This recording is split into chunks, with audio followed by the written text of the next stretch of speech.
From 1776 to present, America has morphed into the country we are living in today. There are so many things that make up the United States of America, such as our diverse society, our freedom to express ourselves, and our privilege to be involved in our government. I believe our right to vote is an essential part of what makes us an American. As Thomas Paine once said, the right to vote is the primary right by which other rights are protected. Let me show you what I believe makes up an American. This bottle represents an American citizen. A good American has hardiness, purity, and perseverance. They also have good ideas about politics and a dash of bravery. These are just the basic ingredients of what it means to be an American. Finally, the yeast in this experiment represents you rising up and impacting our government through the form of voting. So, as you can see, even if every American uses these traits, they don't affect our government unless they're used when voting.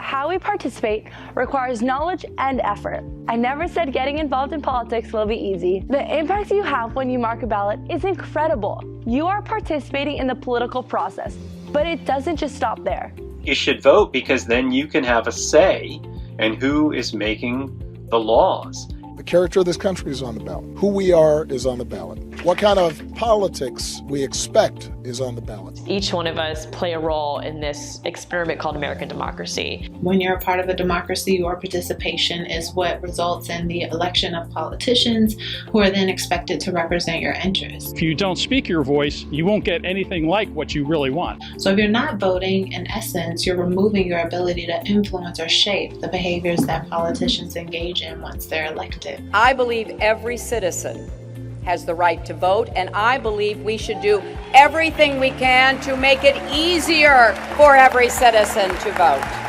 There are many other ways to participate in the political process, like creating videos to share your concerns, protesting to express your views, writing letters to elected officials, even by watching this video. You are participating in the political process. Every step you take, every door you knock, every call you make, every sign you plant, every postcard you send, all of that can make the difference. There's nothing like face-to-face interaction, so I definitely encourage folks to reach out to your candidates, attend an event that they're speaking at. So that you can make an educated decision when you go to mark your ballot. So your vote really determines the extent to which you get what you want out of your community. Unlike some countries around the world, we don't actually require it. There are some countries that have mandatory voting because basically we say, well, it's your right as an American not to vote if you so choose. Suddenly people woke up and said, oh, I guess we can't take this for granted. We've got to fight for this.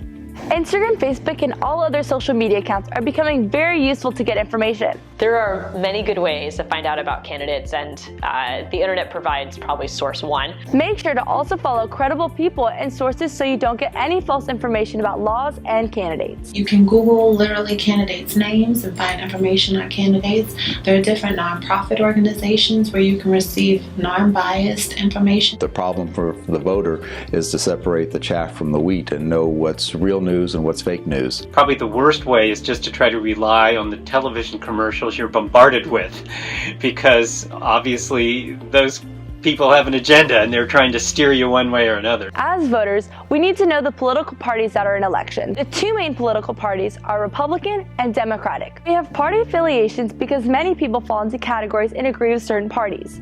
A lot of Americans aren't well-informed voters and only vote for parties because they don't know about current issues. So it's up to you to learn about elections that are coming up. Since America has such a large population, it's impossible for each person to vote on every issue. Therefore, we elect representatives that can deal with these issues for us in office. We believe that no matter what state you live in, whether you're a Democrat or a Republican, you should have a fair voice in our elections. Your vote is your voice. The highest turnout election we have is a presidential election. There's a number of positions that you can vote for besides President of the United States. You have U.S. Senator, Member of Congress at your federal level. You have Governor, Attorney General. Florida, you have an Ag Commissioner, you have a CFO. Going even more local, you have your county commissioners, your city mayors, school board members. The level that I serve, a state house representative and a state senator. Young voters make up a large portion of the voting population, making them a super powerful political force. The character of this country is on the ballot. Who we are is on the ballot. What is the quality of life that they want? What do they want to see this planet look like in the future? Find out what your passion is, and then from there, learn about the candidates and the issues, figure out what you believe in, and then try to vote accordingly. Here are some tips to help you get the full story. 1. Keep in mind that many news sources are biased. 2. Politicians will create a positive media image for themselves and try to hide some negative aspects of themselves. 3. Don't believe everything that's out in the media. The majority of the media is for entertainment. Knowing these 3 things will help you get started on your research and change the world. Don't forget to seek for information, start the conversation, and speak out. My name is Chris Bailey and I work for Charter Spectrum Communications. This is Representative Anna V. Escamani in District 47 for the Florida House. I'm Bill Cowles, the Orange County Supervisor of Elections. Hello, my name is Professor Wright, and I'm a professor at the University of Central Florida. I'm Charles Lacey. I'm the mayor of Winter Springs. And I encourage every citizen in the United States. And I expect to see all of you at the polls. And I encourage everyone. You'll go vote. Go vote. To go vote. Go out and vote. To vote at the next election.